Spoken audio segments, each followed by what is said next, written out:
اس کے بعد مسئلہ آتا ہے عصبات کا. ابھی مخرج نکالنے کا طریقہ نہیں بتایا, پہلے عصبات کا مسئلہ آتا ہے. پہلے عصبات کو ہم لوگ جانتے ہیں. آپ کو بتایا گیا تھا, دیکھیے ذوی الفروض وہ لوگ ہیں جن کا قرآن پاک کے اندر حصہ مقرر ہے, بیان کیا گیا ہے. ان کے علاوہ عصبات وہ لوگ ہیں جن کا قرآن کے اندر حصہ متعین نہیں کیا گیا ہے. یوصیکم اللہ فی اولادکم للذکر مثل حظ الانثیین, اس میں حصہ نہیں بیان کیا گیا.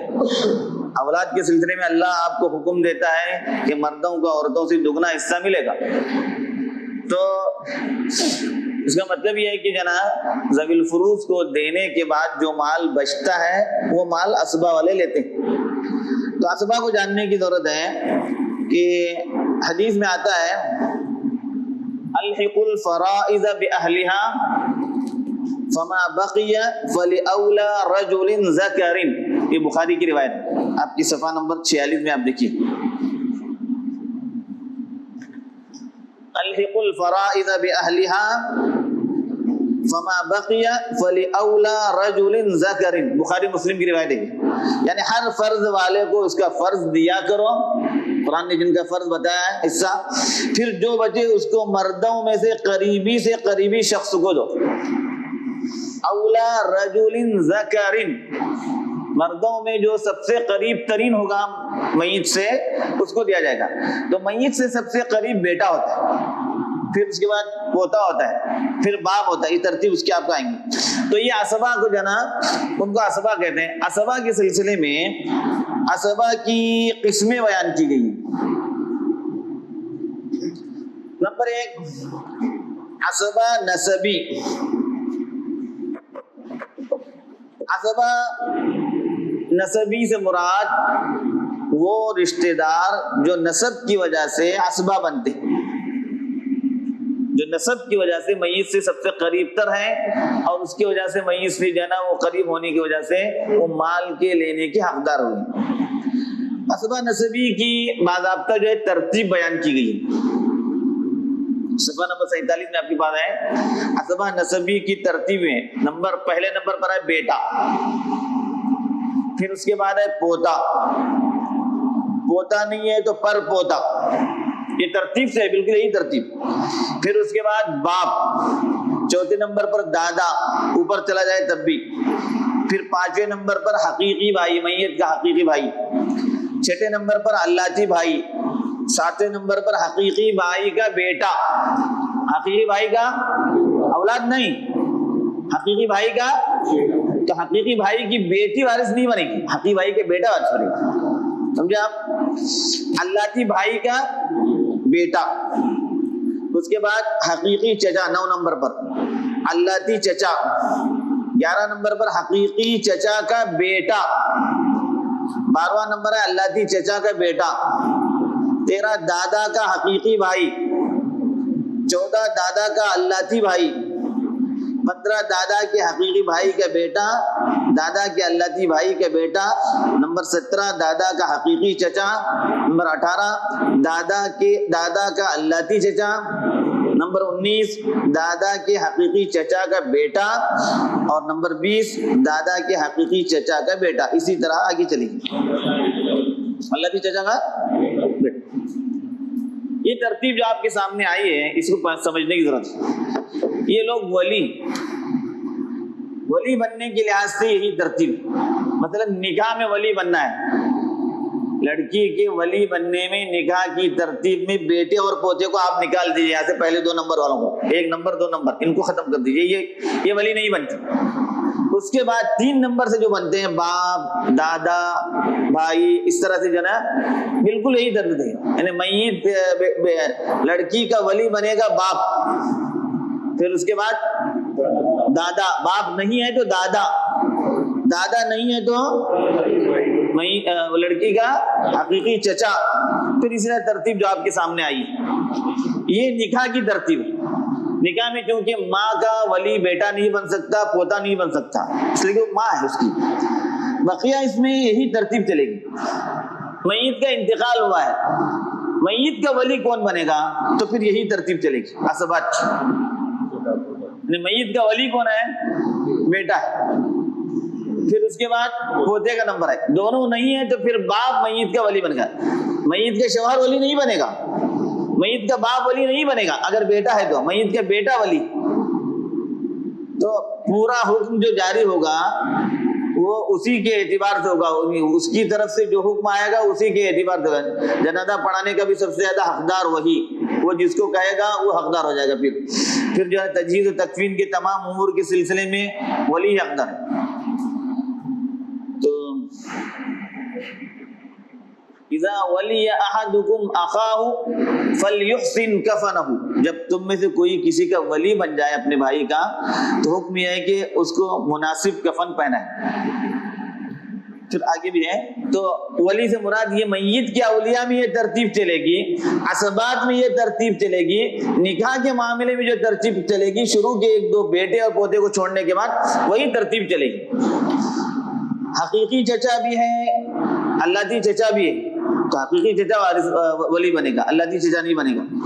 میت کا ماموں ہے, میت کا خالو ہے, میت کا جیجاجو بہنوی ہے, سب لوگ ان کو بہت قریبی رشتہ سمجھتے ہیں. حالانکہ قریبی رشتہ ہو نہ ہو ہم کو اس سے مطلب نہیں ہے, لیکن شریعت کے اعتبار سے ولی بننے کا حق ان لوگوں کا. یہ ترتیب ہے, آپ کو یہ ترتیب ہمیشہ یاد رہنی چاہیے.